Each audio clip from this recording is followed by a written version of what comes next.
Good morning, KCPS. It's good to be back with you. This is Sarah with CIPD.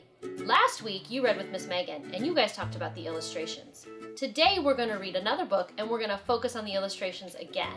Remember, the illustrations are super important in our stories, and those are the pictures that are drawn by the illustrator.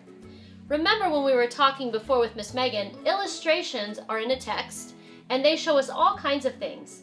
They tell us about the setting or the characters. They show us what's happening in the story.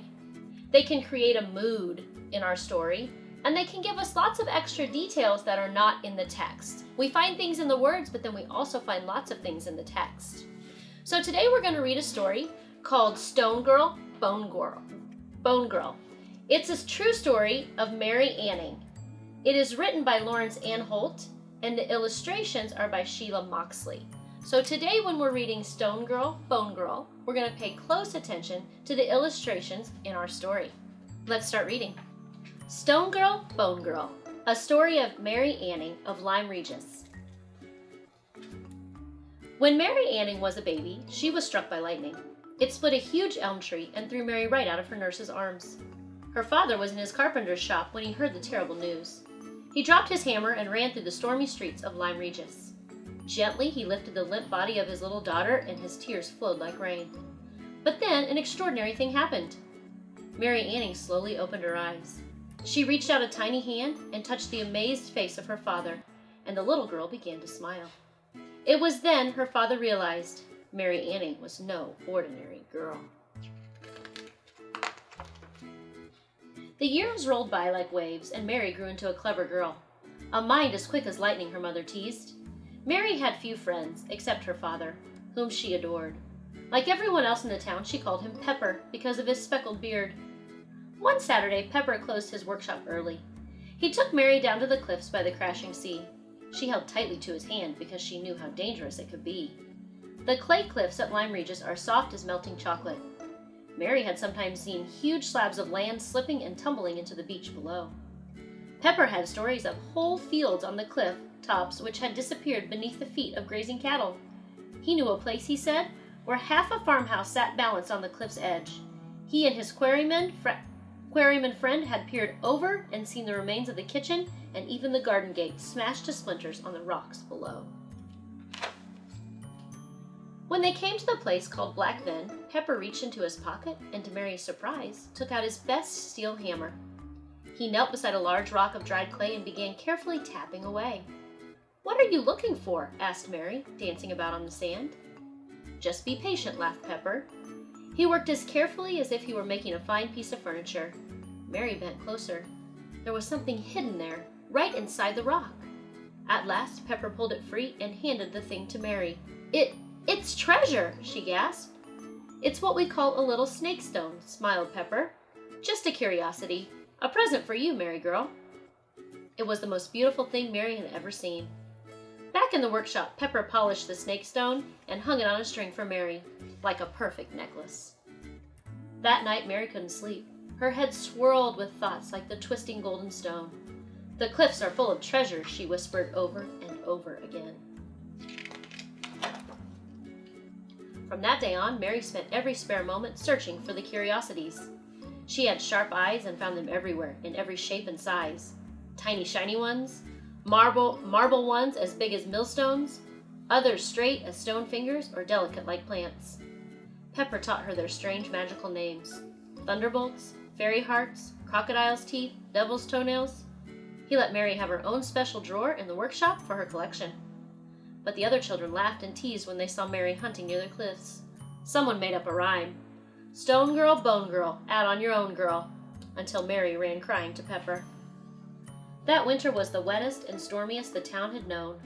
Great waves smashed the little houses, and the cliffs became softer and more dangerous still. So Mary stayed away. The cold, damp air made Pepper feel ill. He looked old and tired, and sometimes he coughed so loudly that Mary felt afraid. One evening, some rich ladies came to Pepper's workshop. Mary knew who they were: the Philpott sisters, who lived together in a fine house high above the town. Scientists, people said.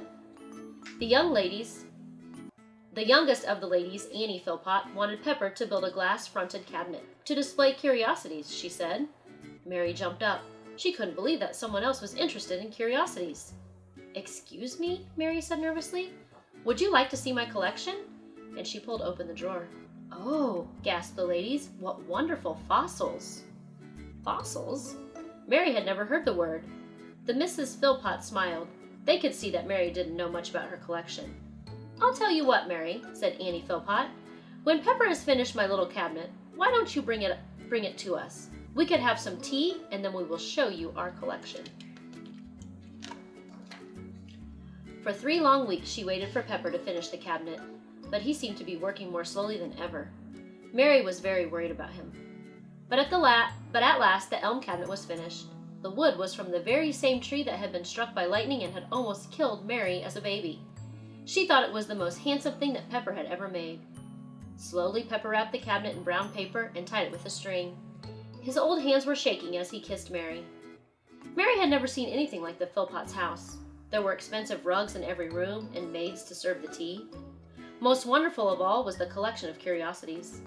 The Mrs. Philpott explained that the fossils were the remains of ancient sea creatures that had been preserved in the clay. Everything was so interesting that Mary forgot to be nervous. Then Annie Philpott showed her a huge tooth she had found. From a great sea monster, she said. She told Mary she believed the rest of the creature was still out there, hidden in the cliffs. If anyone could ever find that, Mary, that would be the greatest treasure of all. It was nearly dark when Mary ran down the hill. As soon as she pushed open the workshop door, she knew that something was wrong. The workshop was so quiet after Pepper died. To Mary it felt as if half of her world had fallen away, like the farmhouse on the cliff edge. And there was no money. Her mother began to sell everything she could think of, and still they went to bed hungry. One evening, Mary wandered up to the churchyard.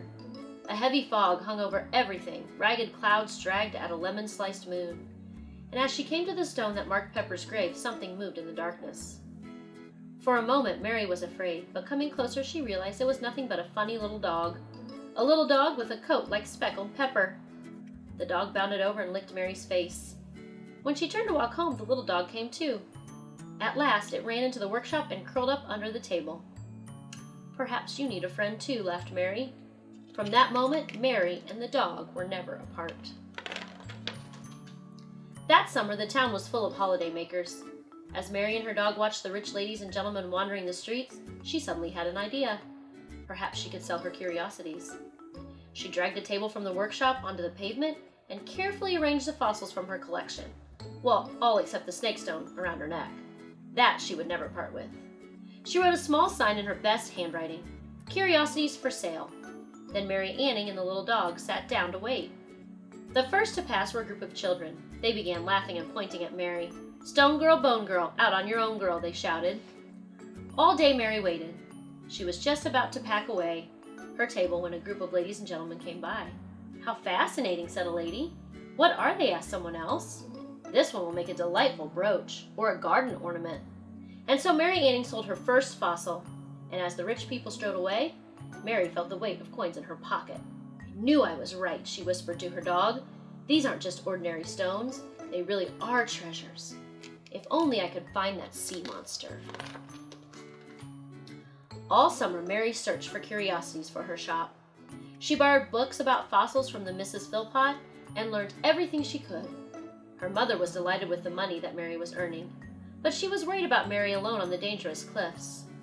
Mary reassured her that the little dog would run for help in an emergency. As she searched, Mary thought more and more about the giant sea monster and about the cliffs in prehistoric times. She imagined fantastic landscapes with extraordinary creatures. One morning, Mary was so busy daydreaming she didn't notice that her dog had wandered away. She ran along the beach calling for him, but he was nowhere to be seen. At last she heard a faint bark, and looking up, she saw the speckled dog high on the sloping side of the cliff. Mary called for him to come down, but the little dog wouldn't move. He was furiously scratching at something in the clay. Mary had no choice. She began slowly to climb the rock face, and at last she reached the little edge where the dog was standing. Her heart missed a beat. She couldn't believe what she saw. Grinning up at Mary was an enormous skull. The little girl had found the sea monster. All morning, Mary scraped furiously with Pepper's hammer. There was more than a skull, a whole skeleton perhaps, but it was far too big for Mary to handle on her own. Who could help her? Suddenly, she remembered Pepper's old friends, the quarrymen. Leaving the little dog to guard the monster, Mary Anning climbed carefully down to the beach and then ran as fast as she could to the quarry. "I found it," she shouted. "I found the sea monster." In less than 10 minutes, Mary was leading a group of quarrymen carrying picks and shovels up the side of the cliff. The news spread like fire through the town. "Mary Anning has found the sea monster! Mary Anning has found it!" An excited crowd gathered on the beach to watch the excavation. The Mrs. Philpott arrived in their fine clothes and made a tremendous fuss of Mary. Even the children who had teased her came to watch, but they weren't laughing now. As the evening sun melted into the sea, a strange procession made its way back to the town. A small girl covered in mud led the crowd. At the back, 6 strong quarrymen carefully carried the bones of a real sea monster, as long as a tree and more than 165 million years old. The skeleton was laid out on the floor of Pepper's wood shop for all the world to see. For months afterwards, visitors came to meet the fossil girl of Lyme Regis. Famous scientists came in carriages from London and even the King of Saxony. It was the most important fossil ever found, they said. They called the monster Ichthyosaurus, the fish lizard. The museum that bought it paid enough money for Mary and her mother to live happily for the rest of their lives. But the strange thing was, the little speckled dog had gone, as if he had done his work and drifted away. Sometimes Mary imagined she could hear a faint barking from far away in the sea mist. Then Mary Anning would smile and touch the little snake stone around her neck and step back into the warm workshop where the shelves were filled with treasures from the dark and dangerous rocks. Mary Anning was born in 1799 and lived all her life in Lyme Regis. At 15 months, she survived the lightning strike, which killed her nurse and 2 other girls. Mary was always stubbornly independent, and she became a well-known local character, hunting for fossils accompanied by her little dog. At the time, this was an extraordinary occupation for a young girl. The great Ichthyosaurus, which she discovered at the age of 12, was only the first of Mary's many finds. She later uncovered several other hundreds of fossils which can be seen in the museums around the world. Lyme Regis continues to attract fossil hunters, and children still chant the old tongue twister about Mary Anning. She sells seashells on the seashore. The cells that she sells are seashells, I'm sure. So if she sells seashells on the seashore, I'm sure that the shells are seashore shells. The end. What an excellent book. That's a true story. And remember, today we were looking at the illustrations. We were paying close attention to them. And in this book, the illustrations really help to create the mood. We can look at this page and we can tell that the mood on this page is very different than the mood on this page. And then we can even tell that the mood on this page changes in the story. We know the characters feel different because of the illustrations. So today, and all the time when you're reading, make sure that you really look closely at the illustrations in your book so that you can learn more about the characters and the setting. Have a great day! See you next time!